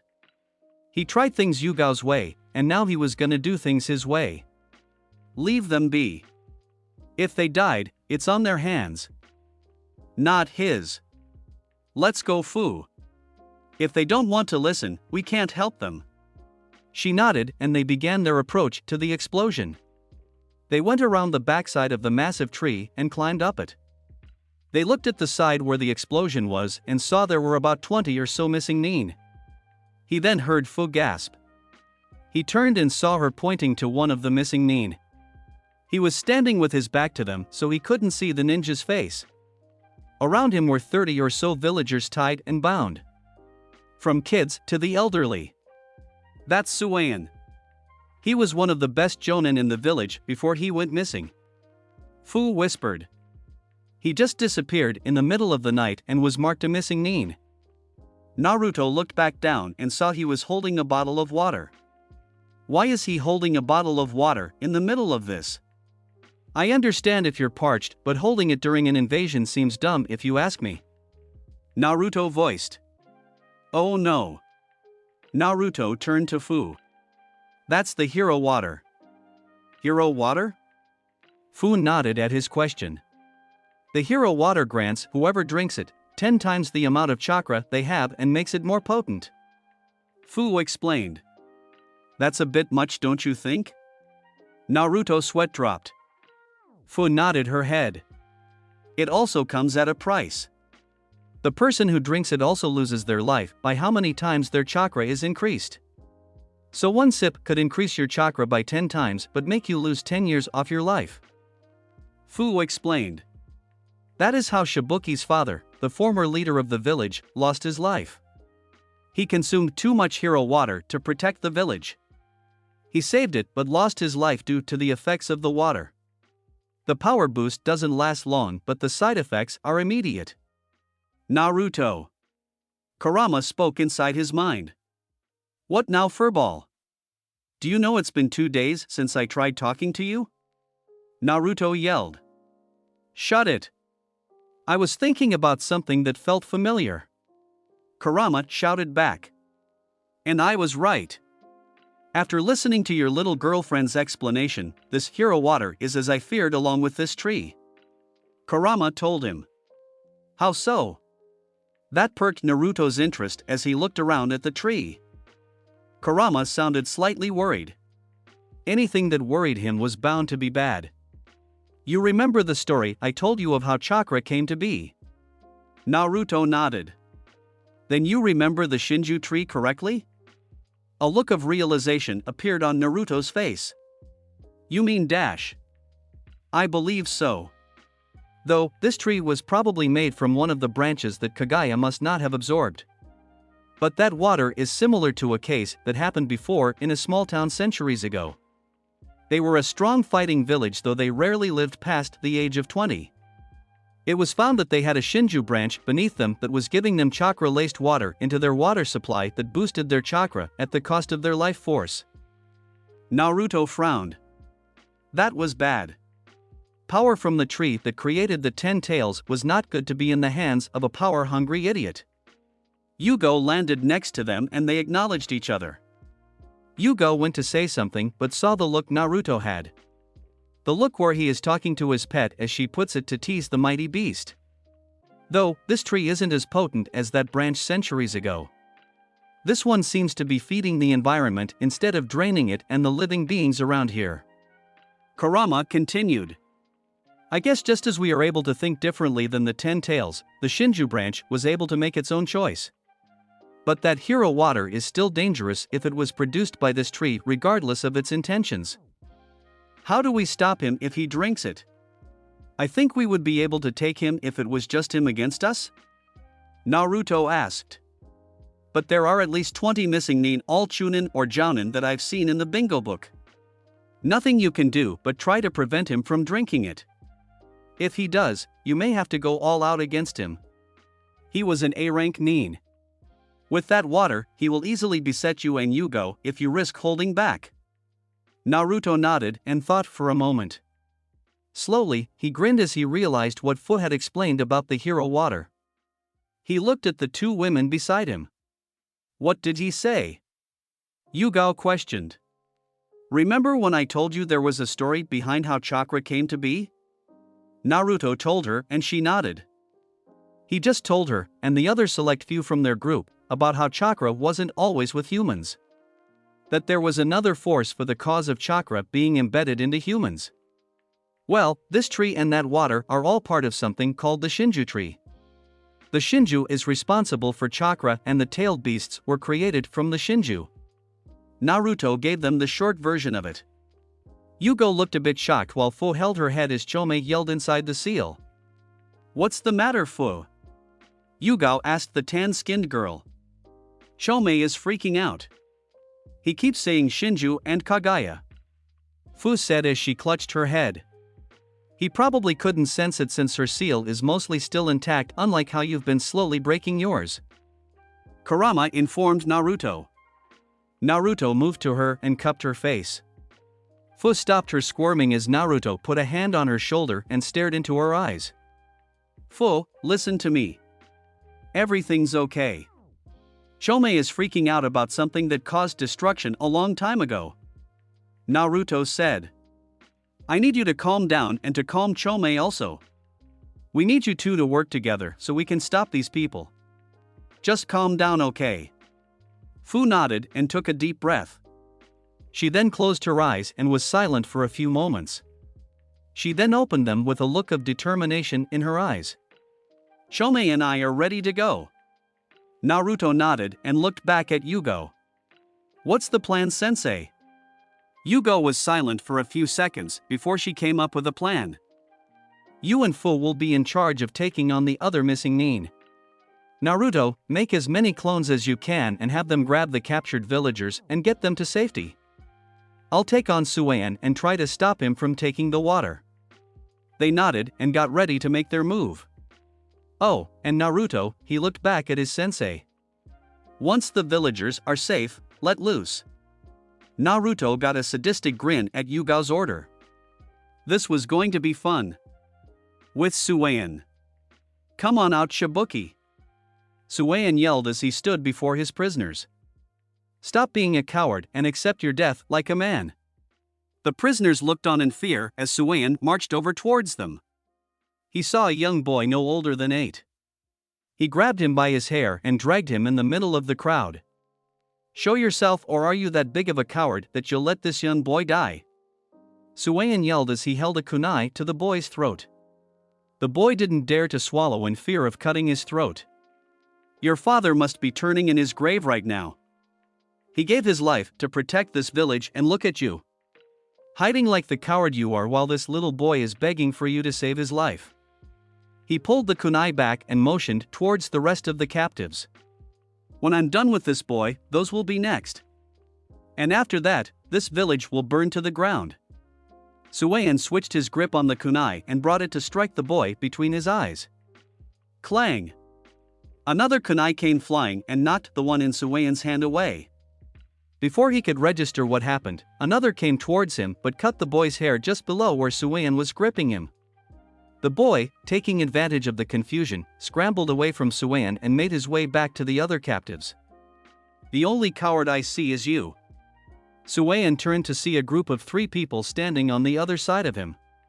The first was a fairly tall woman with long purple hair tied in a ponytail. The next was none other than Waterfall's resident Jinchuriki. The last was a bit surprising, but he smirked. "Well, what a great honor this is." Suan gloated. "The son of none other than the 4th Hokage." Naruto and Yugo narrowed their eyes while Fu had a look of surprise. Naruto never told her he was the son of the fastest shinobi in history. "To think I would face the son of one of the most feared shinobi in history." Suan smirked. "Though, with your brother being trained by 2 Sannin while you were left behind, I can only hope you won't end up as a smear on my shoes. If this was your brother, I would be itching to fight him." Fu looked over at Naruto. "How come he didn't tell you he was the son of the 4th Hokage or that he had a brother?" Suan cut her off. Fu looked back at Suan. "That's easy. He was seen as worthless to his godparents, which happened to be the 2 loyal Sannin. They left him behind in that village full of tree huggers to train his brother who holds the power of the 9 tails." Naruto was starting to be wary of the Leaf's security now. This was important information that he was spewing out. He must be embarrassed to say any of this, so he chose to hide it from you. "How do I know this information?" Suan cut off Yugo, who tried to speak. "Your village tends to have loose lips about the people they hate. The will of fire and trustworthiness that you preach is nothing but a farce.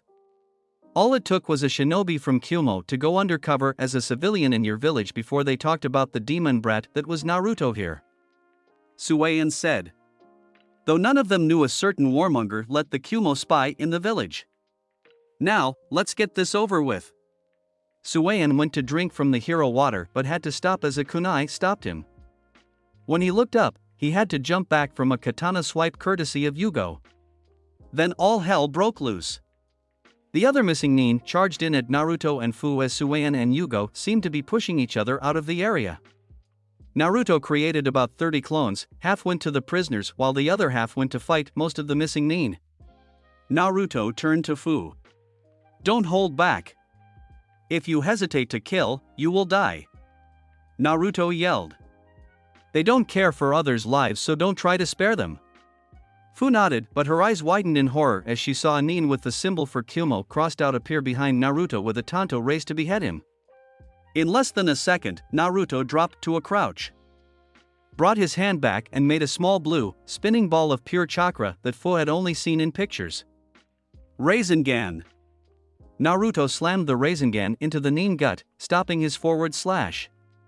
No damage was shown besides the man's shirt tearing around his stomach, but Fu knew more was going on judging by the blood streaming out the man's mouth.